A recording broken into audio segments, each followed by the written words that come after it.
PTV, Telebisyon ng Bayan. Female na nasa top 10. Yung second po na si Philip Vizcaya ay tatanggap ng Vice Presidential Saber. Yes, bilang number 2, isa naman yung tatanggap ng Vice Presidential Saber. Siya rin yung tatanggap ng Philippine Army Saber, yung bilang number 1 na magjo-join sa Philippine Army. At magtatapos siya bilang cum laude. Hindi ko nabanggit kanina, si number 1 natin si Cadet Martinez ay cum laude rin. Ayan, si Cadet Vizcaya.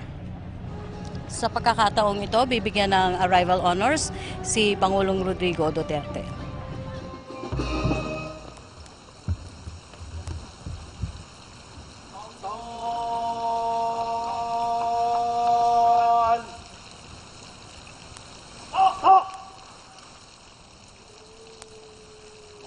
Tanghal.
Baba. Ta. Dala. Alis.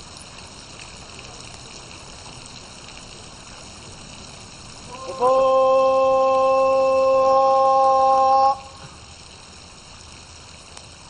Ta.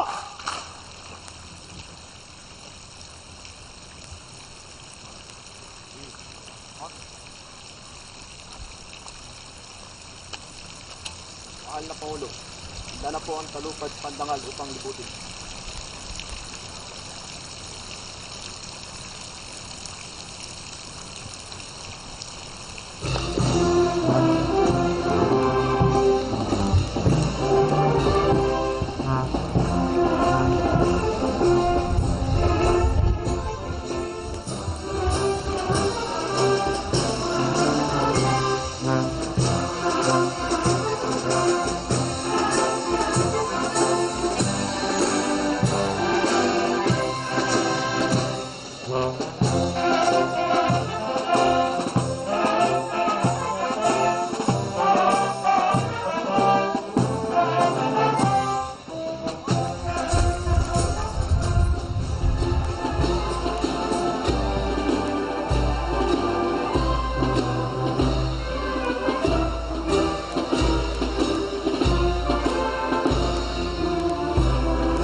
Tanggol!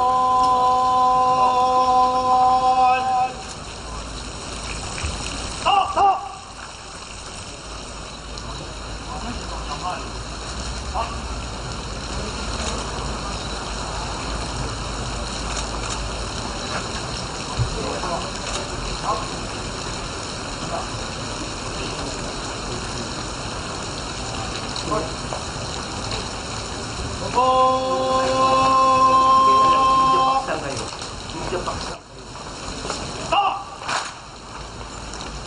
Kuya, media pa. Hindi po kayo sa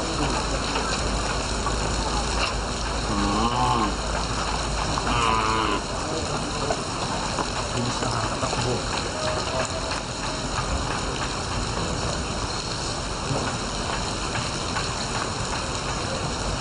Mga kasama, pinapakot ang ating panawin patangan.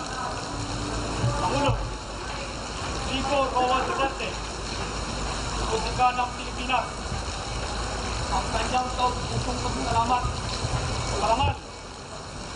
Inawad natin sa kanya ngayong umaga. Ano ba? Stop!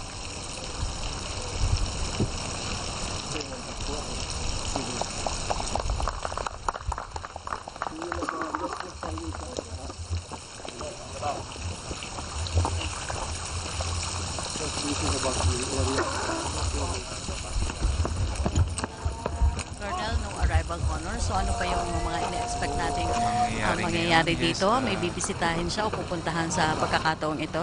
Traditional na yan, after ng arrival honors, magkakaroon ng photo opportunity, magpipicture taking sila dyan. Pero this time, dati kasi dito, nung alumni homecoming dito sa may likod lang ng Sandayan, ngayon, ang alam ko pupunta sila dito sa may administration building.